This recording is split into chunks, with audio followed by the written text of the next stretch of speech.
Welcome to the Yankee Cowboy Podcast, coming to you from Dallas, Texas. Here's your host, Tim Wilkins.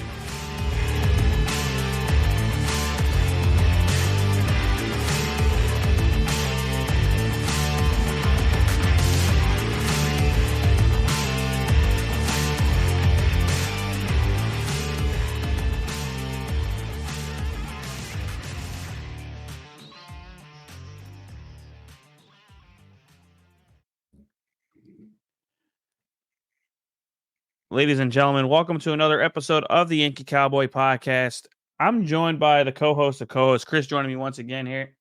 And today's topic really is a simple one, if you ask me, Chris. I think it's really just a recap of the NASCAR Cup season, and we're going to be talking about all things NASCAR going into the off season here. Chris, I appreciate you joining me. But we're going to be doing a lot of fun stuff today. It's kind of a laid back episode. We're not going to be doing some crazy hot takes like Colin Cowherd and Stephen A. Smith, but we are going to have some fun with this season. And Chris, thanks for joining me, bud. Yeah, no, I look forward to. I know we're a couple weeks removed from championship weekend in Phoenix, but I think we'd be remiss not to discuss the happenings of the three national championship races in Phoenix. Yeah, I was gonna say, I think when me and you were both talking about a topic, I think not only do we somewhat pick, I think I was correct on my pick for the Cup winner, Mr. Ryan Blaney, or better known as YRB, or is the Ryan Blaney, or you can throw out any adjective you want to and then put Ryan Blaney in there. The Cup series was pretty much probably the best show of the weekend in my opinion. I think I was 0 for 3. I need to go back and listen to the last episode. You were definitely terrible. Yeah. I think I had Hocevar, Nemechek, and Larson, I believe. I wish we would have written them down. Yeah, we could have I could have held you to it, you know what I mean? Yeah.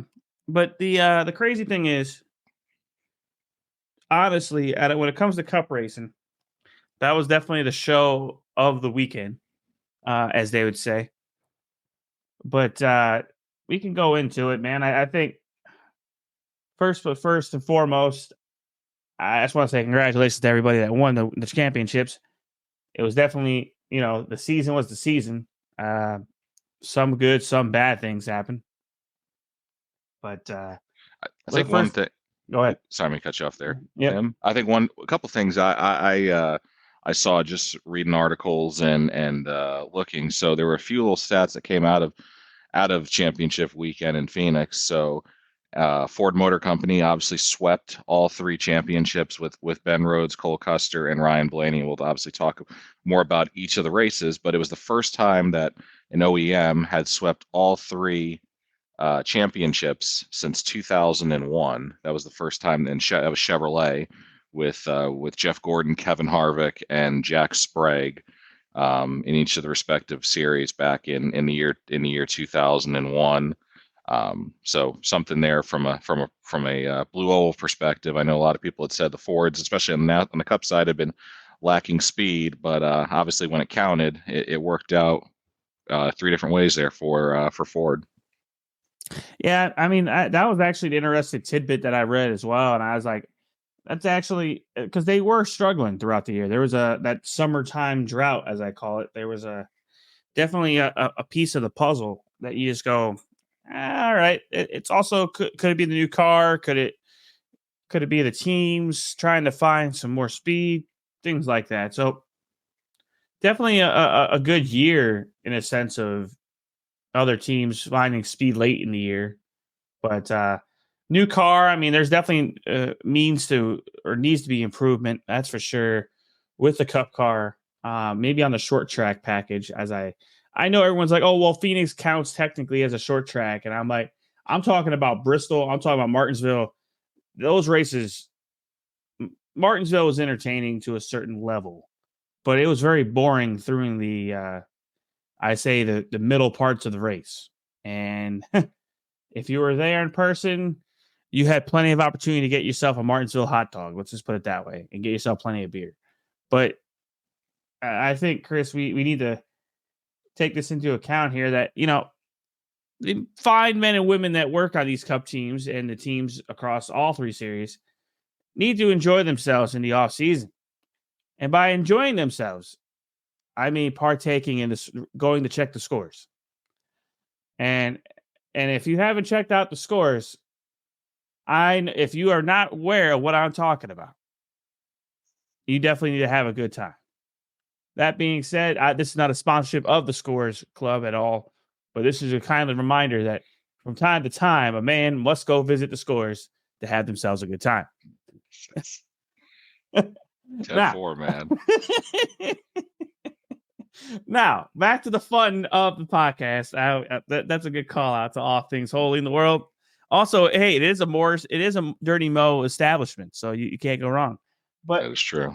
That is a Dirty Mo establishment. But also, it's a good place to hide your kids and hide your wife. Yeah. Just go in there, have a good time. But I think let's head to Friday. Yeah, let's have. Any Friday is fine. Any Friday is good. Every day starts with Y. My friend counts. Is a day you can go.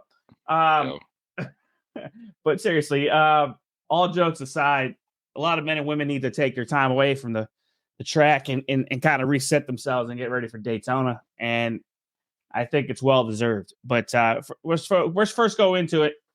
I think the monstrosity that it was the Truck Series race. I cannot just shake my head in the negative more any more than I already have.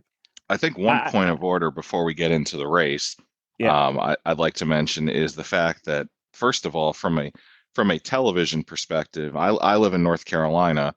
And from a television perspective, green flag of that truck race was not until 10:11 p.m. on a Friday night. I have never in my lifetime seen the start of a championship race. Are we going to talk about the broadcast team was doing it remote? We're going to talk about that too. Yeah, we could touch on that too. But the biggest elephant in the room, in my opinion, even before the debacle of a race, was the fact that the green flag for the race was not until, and I understand, yes, you're racing on the West Coast, but green flag was not until almost 10:15 at night. So unbelievable. But I'll just say, how are you going to draw a number? So it's not exactly. So I just think legitimately that race, it was what I like to call, if anyone's ever raced on Moon Car on iRacing, which if anyone hasn't, it's a fun of a good time, but it's also, boys will be boys and you wreck each other and no cares in the world. And it's on iRacing, by the way. But the thing is, the big takeaway, honestly, is that they were intentionally wrecking each other at one point. And it is downright just disrespectful, not only to the sport, but honestly, it was just downright disrespectful to all the fans in attendance that went that late start time. The broadcast team was just, dude, it was you knew it was a slap in the face for the broadcast team is legitimately doing it remote. That's a slap in the face to the cup cheer, the potential winners of the championship. I would have been are we serious? I think, from that perspective, we can talk more about the broadcast stuff and maybe in another episode, especially once the television deal is figured out. But I think, just going back to the race itself, and ultimately the race didn't really go off the rails until really late in the event. I think you looked at it, you probably said the majority of the race, and I'll admit there were points I actually fell asleep during the race, but yeah, me too. I think, Grant Enfinger was definitely in the position to win that championship late. And then obviously the everything changed when Carson Hocevar spun Corey Heim out while they were battling for position late in the race. And, ultimately obviously led to an accident late where Heim, by all intents and purposes, paid Hocevar back, ending his chance at a championship. And Ben Rhodes, who wins his second championship. But no, I mean, I think, we could talk about it here, but I think, the challenge, you look at it from the perspective is that, the truck series has always, or has really grown in terms of how aggressive these drivers have become. And I think a lot of that stems from, you mentioned Moon Car and iRacing and Legends cars and all that type of racing, where the whole idea is just to, when you get somebody, just move them out of the way. And, if we're not teaching that type of, if that type of respect is not being taught on track and or being enforced by NASCAR, unfortunately, that's what happens when you you get into a pressure pack. I'll say this, Chris, man. The crazy thing is, man, and it really is. If your car is so damn good, if your car is so much better than the competition in front of you, you got another turn to prove it. Like, that's the whole point. Like, I can understand if you're in the last lap, you're going in for the championship, you got the last three guys beating and banging. Okay, I'll get it. But be respectful to a certain point where, let's make the turn. Don't use me as the damn brakes to make the turn, dude. I saw that a couple times and I just said, what the are we watching? Like, you got to turn left somewhere. There's at one point where I was like, are we serious? This is what we're getting right now? We're getting this amateur hour? I mean, I was like, all right, time to okay, I'll come back later because I'll watch the recap on YouTube or something. I ain't gonna sit here and watch this anymore. The one thing I will say, and I don't know if you agree or disagree, but when you go back and you look at the contact between Hocevar and Heim, I mean, Hocevar, after he spins him out, basically looks like he has basically a breakdown in the car, like he didn't mean to do it. Like, I get it to a certain two things. I get it to a certain extent. Okay, you didn't want to move the guy, but in reality, you bumped the guy a lap before, and eventually you finally moved him. So yes, there was intent to move Corey Heim. Number two, it's like, okay, once the deed is done and you have spun him out, why are you continuing to build on it? Like, you need to put that out of your mind and say, listen, yeah, I spun him out. Yeah, I screwed up. Yeah, I'm gonna get roasted in the media. But when it comes down to it, if I win a championship, that really shouldn't even matter. So that was something I took away. It's a Denny Hamlin effect there, though, man. Because, like, if that guy owned up to it outside the car, let's say he pops out of the car after the race and he goes, "Yeah, I wrecked his ass." Like, it's an automatic suspension.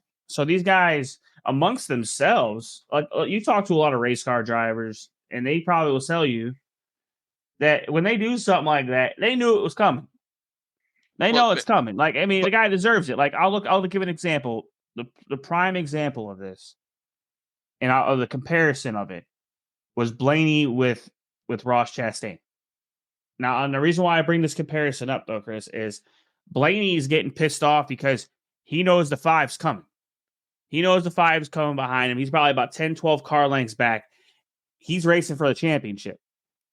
Now, is it aero blocking? It wasn't necessarily like blatantly like Joey Logano blocking a Penske truck across a low underpass. If anyone's ever seen that meme, that's priceless. But it's not that bad. But what it was is it's aero blocking, and he knew the five was coming, right? So you look at that situation, and you look at what happened in the truck series, and you go, Blaney tapping him in the back as he's going into the corner, that's a shot going, dude, I don't have the patience for this anymore. He didn't wreck his car, though. Okay? That's called restraint. That's called respect to a certain level, as I say.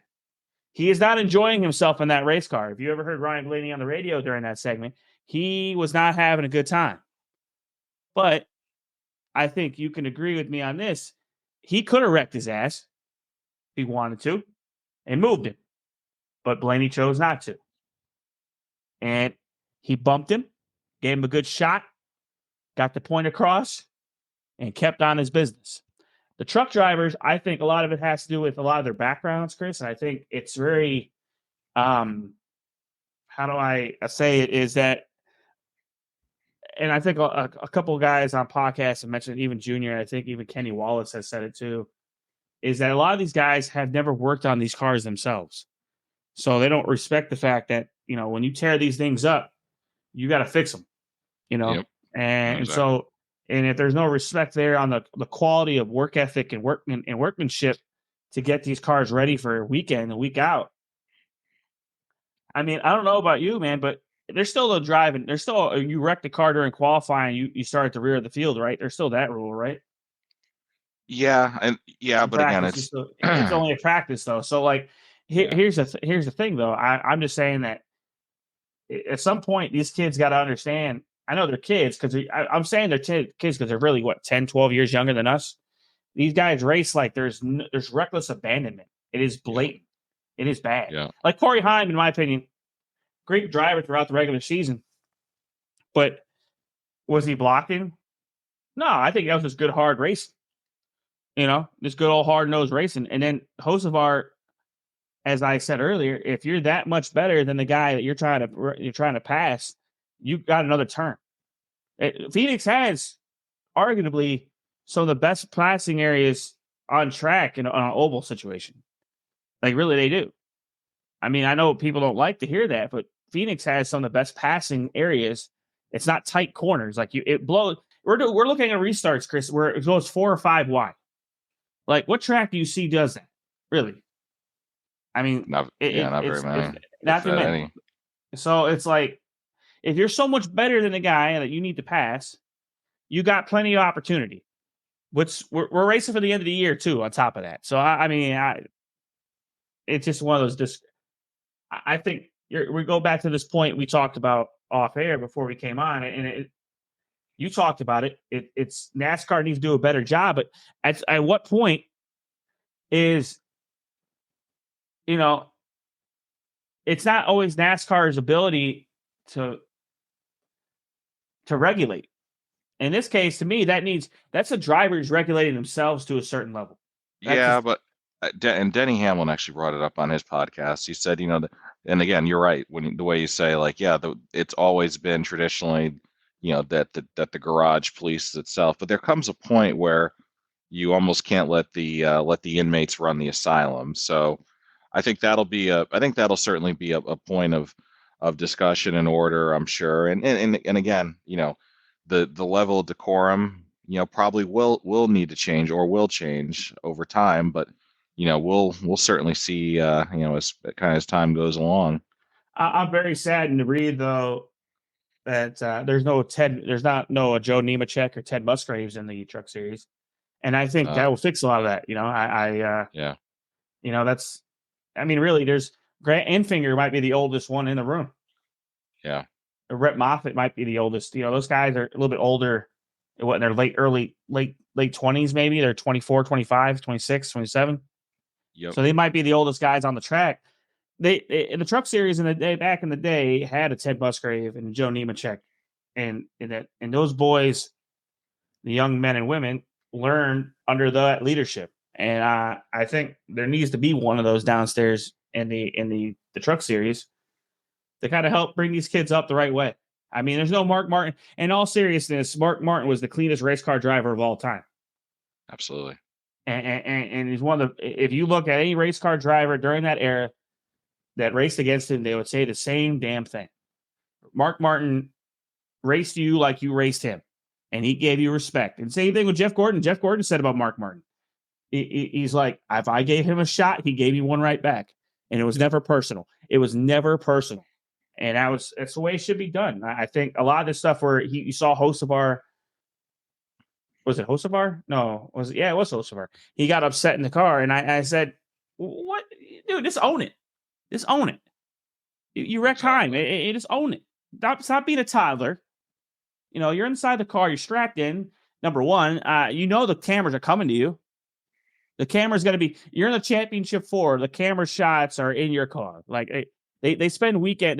Saturday night. They install the cameras in the car for the weekend. Or is that done on Friday? Or typically the day before. Yeah, they'll install them in. So it's like, It's to me, it's like, come on now, like everybody, let's not kid ourselves here. Like let's act like we're adults. And listen, was it perfect that he did it? No, I think the wrecking of the Ben Rhodes. I mean, he didn't have a spectacular race, but he was there at the end. He was there at the end when it mattered. Yeah. And Well, I think let's move. that I'll say let's move over to the Xfinity side Yeah, let's move on to Saturday. because that was actually a little bit more entertaining Yeah, on a watching. It's still kind of boring, I would say. Like, yeah. I mean, I think once again, I think that you had to look at the Xfinity series has been not dominated, but has been controlled really by three drivers: Cole Custer, John Hunter Nemechek, and Justin Allgaier. And when it came down to it, at the end, it was Cole Custer, John Hunter Nemechek, and Justin Allgaier battling for the championship. Of course, obviously Sam Mayer was the fourth driver in it, his first time in the Champ Four, and just kind of looking at the race itself. I think for sure the 00 and the 20 probably were the two best cars. I think maybe give a little bit of an advantage to the 20, but obviously when it mattered there and on a late race restart, Cole Custer takes care of business and wins his first Xfinity title. He had been so close the last couple of years, had been close the last couple of years before he went full time in the Cup Series for the last 3 years. But moves back down, kind of in that similar move that we've seen with several drivers, and now trying to work his way back up to the Cup Series, which I do believe at some point he will go back full time Cup racing, and takes home a championship. yeah, I mean, really, I would say that was one of the good races of the weekend for sure. I enjoyed it. I mean, I was surprised by Allgaier being there at the end for a little bit, and that's just me as a race car driver fan going. Allgaier is one of those unspoken guys in the Xfinity series. Like he's like the tree that just stands there for 30 years and never leaves and never moves. Like he's always going to be consistently up there in the front, but at the same time, how he gets there is just different. Like you could tell also that wasn't not saying that there was a priority between the two teams, but you can tell as Allgaier worked through the year, he was falling behind the Mayer a little bit and Yep. on results, and that's just how it kind of played out. And listen, Cole Custer did his thing. I mean, if that's not an example of, hey, you give me an opportunity to go down, that's not my choosing, I would say. Maybe some people say it was his choosing to go down to the Xfinity level, but I believe that it wasn't. I think it was more of a edict from the manufacturer and the ownership team of Stuart Haas. And he went down below. He went down Xfinity level and he won himself a championship. Yep. That tells me that he can drive a car. He's definitely qualified to be in a race piece of equipment. Now, will this gather himself some monetary, partnerships, and hopefully he can gain himself another, get back to ride, which we'll find out here in the offseason what they're going to do with the 10 car at Stuart Haas. And they already know what they're doing with the 4 car with Josh Berry heading over there, which it'll be very interesting. Is that confirmed, by the way, the 10 car with Eric Almirola leaving? Is that confirmed? Yep. Yeah, confirmed. Are they both Eric Almirola and Smithfield are gone. So the rumor has been that Noah Gregson could be potential in that car. Obviously nothing for sure announced, but yeah, the 10 car is open for 2024. I mean, that's not like I'm not saying I'm baffled by that decision. It's just surprising to me in a very serious sense that, if Cole Custer is not in consideration for his for even the 10 car, I'll be very surprised. He deserves the opportunity to at least be considered based on that performance. But it's already been announced that he's going to return full time to Xfinity next year. So, I think maybe we could see him a couple one-offs and some maybe a Rick Ware car. He's run that car a couple times this year. I think that could be a possibility looking towards next year. But in terms of his actual plans, it was announced. It was announced that he and Riley Herbst will be back next year full time in the Okay. I mean, in the listen, Xfinity Series. I'm not saying it's a negative thing that he's Yeah. down there. I just think that No. he should, in my view, as a race fan, I believe that he should have first dibs to the car. Yep. But at the same time, if they do bring in a guy like Noah Gragson, that tells me that Tony Stewart is taking a little bit more ownership of who's in what car.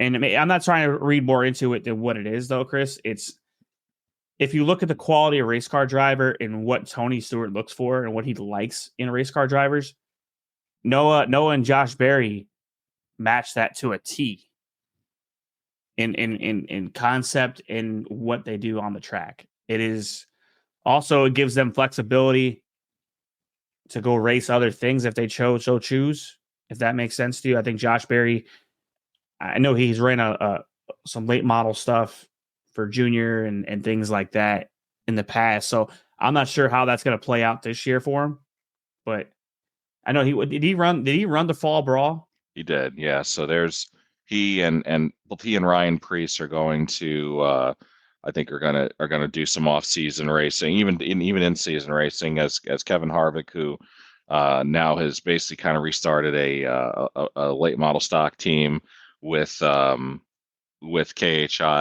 and obviously Junior, Dale Earnhardt Jr., Justin Marks, and Jeff Burton's involvement from a ownership standpoint in the Cars Tour. So yeah, so we'll see Josh Berry running not only obviously full time on Sundays, but also in a part-time basis running late models like he used to some do. late model stuff. Exactly. And I think that's going to be good for everyone involved. But I think listen, if Gragson takes the 10, okay, the 4 is covered obviously with Berry. And you have Preece. Is that who I think it is in the other car? Yeah, right? Preece on 41, and then the 14 is Chase Briscoe. So, yeah, so all the holes are basically filled over there. It just basically is going to be that one car. And not to be remiss, not to get in a silly season, because I know we were going to talk about that later, but Haley Deegan deciding a full-time ride for next year in the Xfinity Series. Logical conclusion, in my view. Let's see how I'm a wait and see guy when it comes to her. Until she does something that's credible. And this is no disrespect towards her personally as a woman or anything. It's just I have not seen on-track performance that dictates the reason to pay attention. That's just facts. I'm not trying to be disrespectful, but in the truck series, the truck series, she didn't have the results she probably liked. And so I think maybe the Xfinity Series, she might have something worthwhile talking about or doing. And she did well in Las Vegas in that one start. So see what happens. I believe that's a smaller team though, too, right, Chris? That's AM Racing, which will field. They fielded trucks here for several seasons, but then last year moved up to the Xfinity Series full time with Brett Moffitt and Ford, and now adding a second car. So that'll obviously beef up the contingent for Ford in the Xfinity Series. So, I mean, that's that. And I would say it's going to be interesting Xfinity Series because a lot of fans do still like the Xfinity Series car. They like that package that it brings to the track.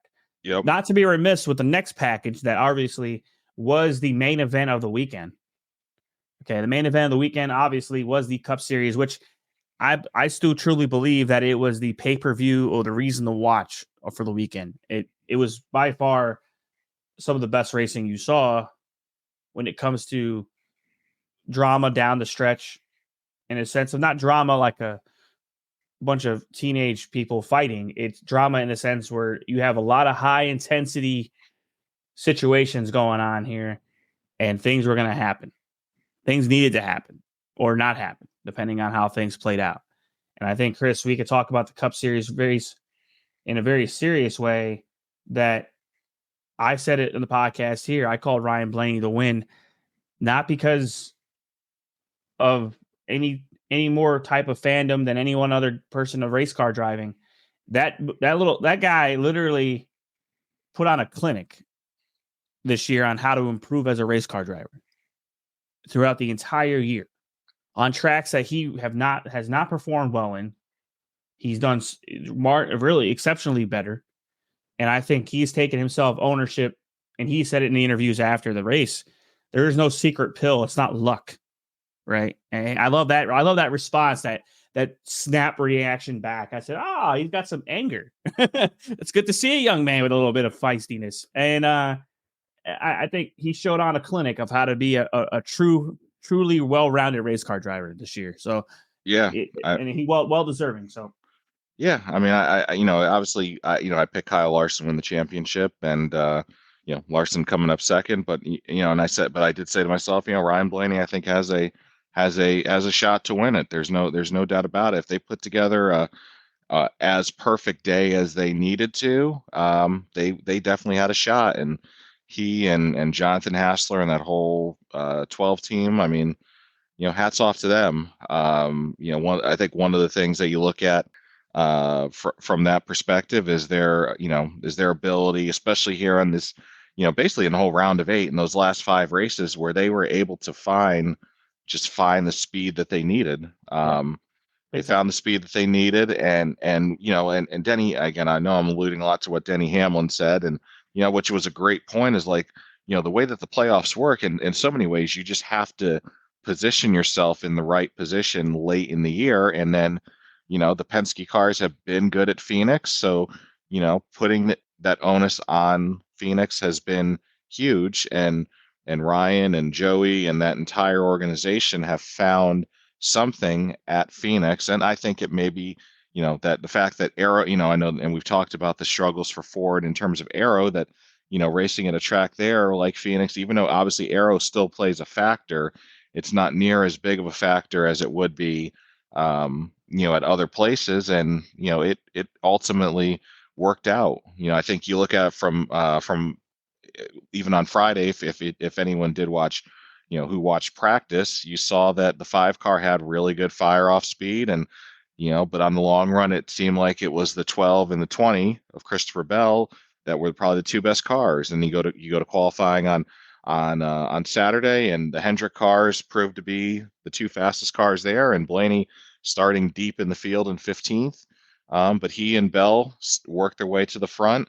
William Byron kind of led early and led often early, but once he got, it felt like they kind of lost pace as the race went along, and they kind of struggled on the long run, as did the 5, and the 12, and obviously the 20 had its issues blowing a brake rotor, but the 12 car just proved to be that car that it needed to be on the long run, and in the end, Ryan Blaney's hoisting his first NASCAR Cup Series championship. Another stat I saw was that Penske, or Team Penske, has won at least one championship in the last 10 since 2012. Team Penske has won at least one championship a year in all the different series that they've competed in. So whether it's NASCAR or IndyCar or obviously Xfinity for several years, but also the V8 Supercar Championship, sports car racing. I mean, what can you say? In the last 2 years, obviously winning the last 2 Cup Series championships for the first time ever, winning the Indianapolis 500. I mean, what a glorious few years for everybody at Team Penske when you look at the numbers. Yeah, it must be getting really. I would say if you're a Penske employee, it must be you're starting to run out of real estate in your house to put stuff, because all the cool things you do get for winning championships. But I will say, honestly, it was uniquely and a fun experience as a race fan to see the post race, because everybody understands that moment, right? You think, Chris, everyone understands how it would feel, kind of, right? It's pretty cool that you win a championship. But to see the camaraderie of the race fandom, as well as the race car, community, the NASCAR community in the Cup Garage, really, they all walked up to him. Like literally, like half, like I think about 10 drivers walked up to Ryan in the middle of he's trying, like, he just got out of the car, and it's like one after the other. It's like a conga line saying, "Hi, how you doing?" And it was a lot of his friends. Obviously, they're all friendly. There's some friends in that group, but it was definitely cool to see him in the post race answer a question about the shot with Ross Chastain. And I said, if that doesn't sum up the year of just being a fan of racing, and he goes, he literally says, "F yeah, I hit him on purpose." Like, I was like, yes, I did it on purpose. Like, it was great.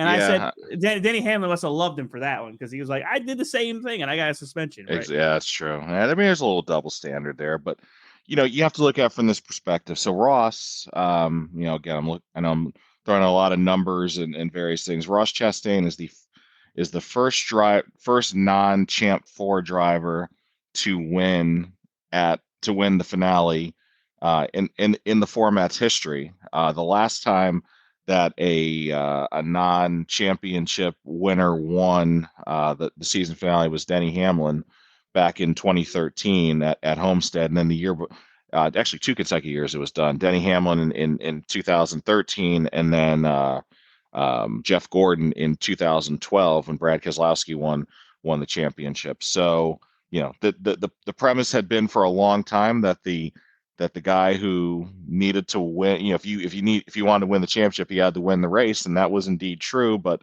for the fact of this weekend, this past couple of weeks when the race happened, I think everyone looked at it and said, okay, I have to win. But in reality, for Ryan Blaney, I mean, he just had to outrun those other 3 guys. So I will say that, I mean, that's what he did. I mean, it was.